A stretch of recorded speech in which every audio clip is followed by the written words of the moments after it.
grande profeta surgiu entre nós. E Deus visitou seu povo, aleluia, aleluia, aleluia, aleluia, aleluia, aleluia, aleluia.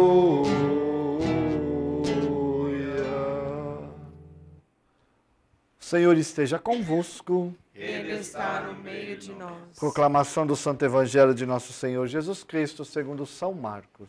Glória a vós, Senhor. Naquele tempo, Jesus e seus discípulos chegaram à outra margem do mar, na região dos Gerazenos. Logo que saiu da barca, um homem possuído por um espírito impuro, saindo de um cemitério, foi ao seu encontro. Esse homem morava no meio dos túmulos e ninguém conseguia amarrá-lo, nem mesmo com correntes. Muitas vezes tinha sido amarrado com algemas e correntes, mas ele arrebentava as correntes e quebrava as algemas, e ninguém era capaz de dominá-lo. Dia e noite ele vagava entre os túmulos,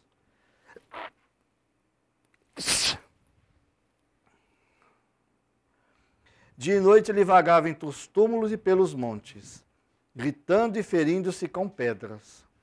Vendo Jesus de longe, o endemoniado correu, caiu de joelhos diante dele e gritou bem alto: Que tens a ver comigo, filho do Deus Altíssimo? Eu te conjuro por Deus, não me atormentes. Com efeito, Jesus lhe dizia: Espírito impuro, sai desse homem. Então Jesus perguntou: Qual é o teu nome?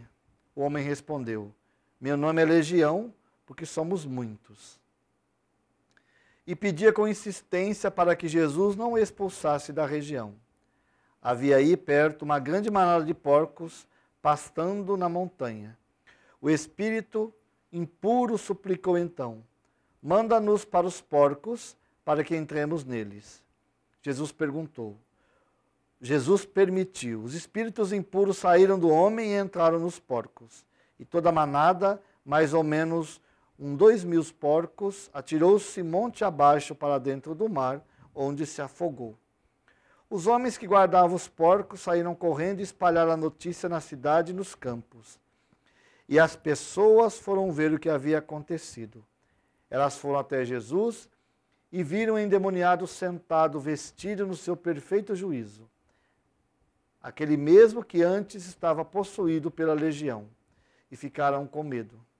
Os que tinham presenciado o fato explicaram-lhes o que havia acontecido com o endemoniado e com os porcos. Então começaram a pedir que Jesus fosse embora da região deles.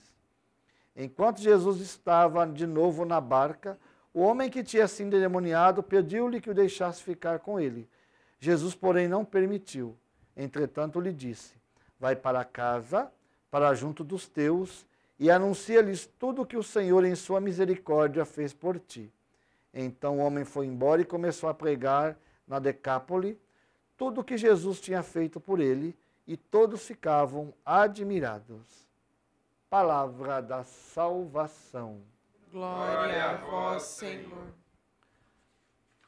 Ouvindo a narração da carta aos Hebreus, percebemos que o autor faz um elogio aos nossos antepassados, aqueles que procuraram viver pela fé a graça de Deus. Procuraram, confiando na graça de Deus, realizaram grandes coisas.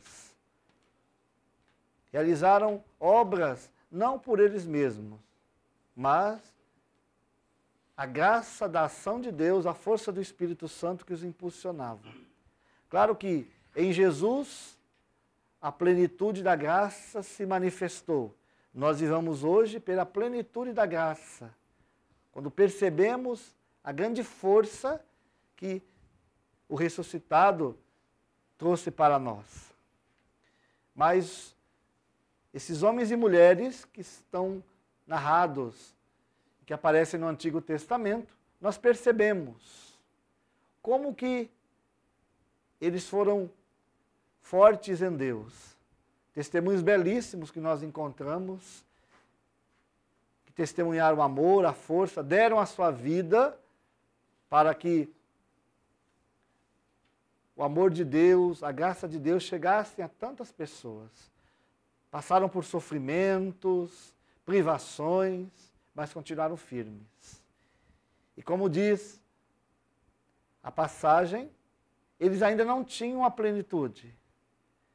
Eles não viram a promessa acontecer. Qual promessa? A vinda do Messias, Jesus Cristo. São Paulo fala em uma outra parte que viviam como que na apalpadelas a graça de Deus. Porque não tinham certeza de nada. Mas sim, a fé os impelia a continuar a caminhada. Tem que ser para nós um incentivo. Nós que agora temos a plenitude da graça. A promessa nos foi dada através de Jesus. Então precisamos ter esses exemplos, olhar para esses homens e mulheres do passado e dizer, com o testemunho deles eu também quero testemunhar o amor e a graça de Deus. Para eles era muito mais difícil do que é para nós hoje. Hoje muitas coisas nos são facilitadas, né? A própria fé já tem toda uma gama de ensinamentos. A igreja, no tempo, foi consolidando tantas coisas e hoje nós não aproveitamos tudo isso. Toda a beleza que a igreja tem para nos dar. Muitas vezes não olhamos e nem nos espelhamos na vida daqueles que nos precederam na fé. E quando nós olhamos o Evangelho, percebemos claro a preocupação de Jesus por aquele homem que vivia no meio dos túmulos, abandonado, repleto do mal, de demônios, que o levavam a ser desfigurados como gente, como pessoa, como filho de Deus. E Jesus, quando o encontra, o liberta. Mas o interessante é que a postura daquele povo, daquela região, em vez de ser uma postura de acolher aquele que volta para o meio dos seus, o que fazem? Mandam Jesus embora. Se preocuparam tanto com os porcos do que com aquele homem que antes vivia como um porco, como um animal, como um bicho. Porque essa postura deles deveria ser diferente.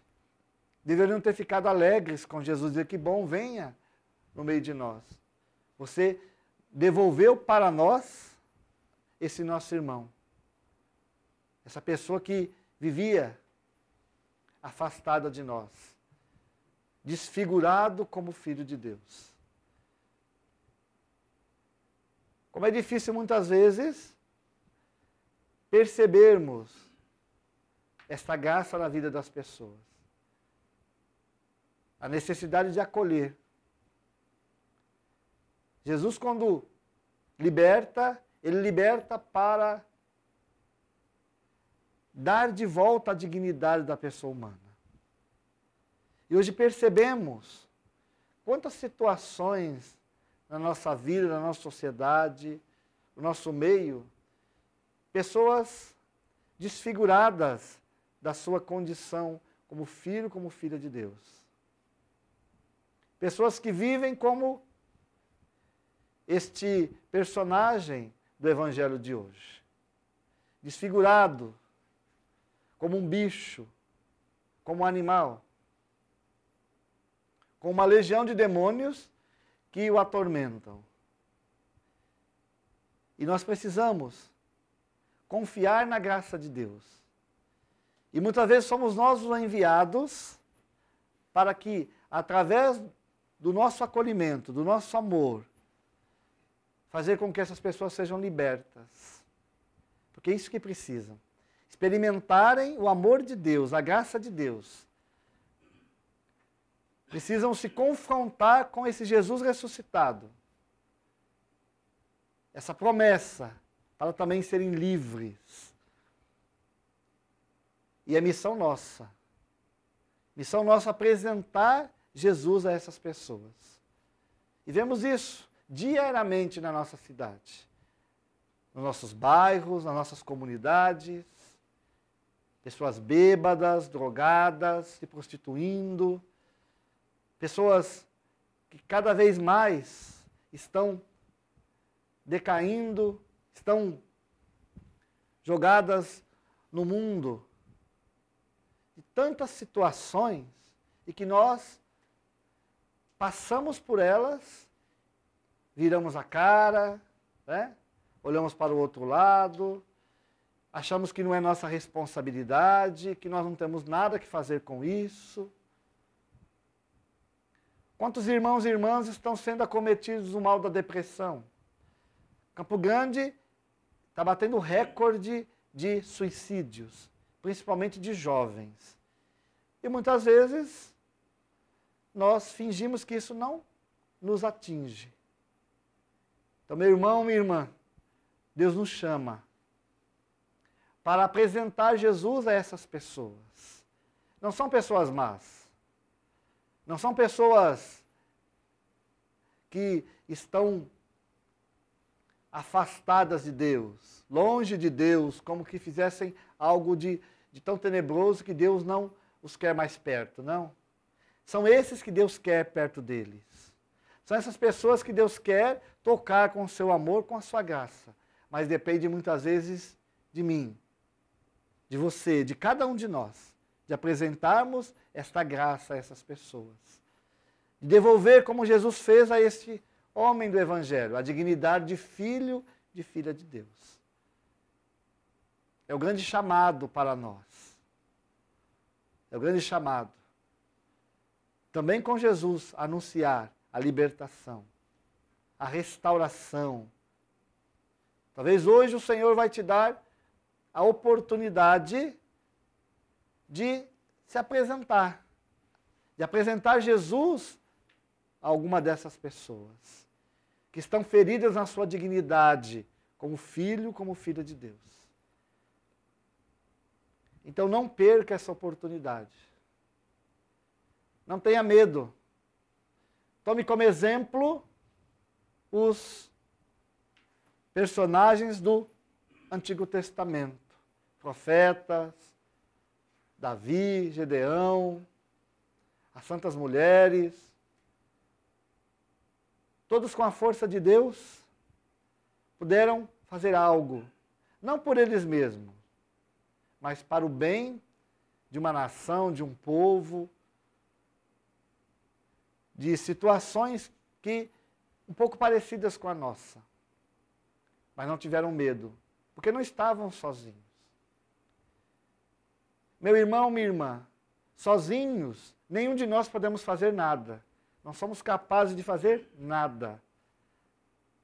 Mas com Deus, com a força do Espírito Santo, com a intercessão de Nossa Senhora, nós podemos fazer grandes coisas.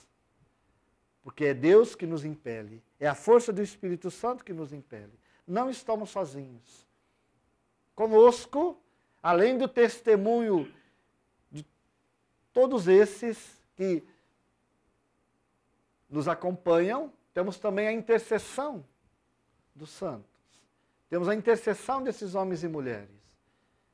Juntamente com isso, nós podemos proclamar a libertação, a cura, a restauração, a vida nova para tantas e tantas pessoas. Então, se o Senhor te colocar hoje em uma dessas situações, não tenha medo. Anuncie o amor de Deus. Talvez hoje o Senhor quer fazer com que muitos sejam livres das amarras, das correntes, que estão levando a viver uma vida de bicho, sem dignidade como filho e filha de Deus. É o grande apelo que o Evangelho quer para nós hoje. Sermos esses anunciadores de Jesus para a libertação de nossos irmãos e irmãs. Louvado seja nosso Senhor Jesus Cristo. Para sempre seja louvado.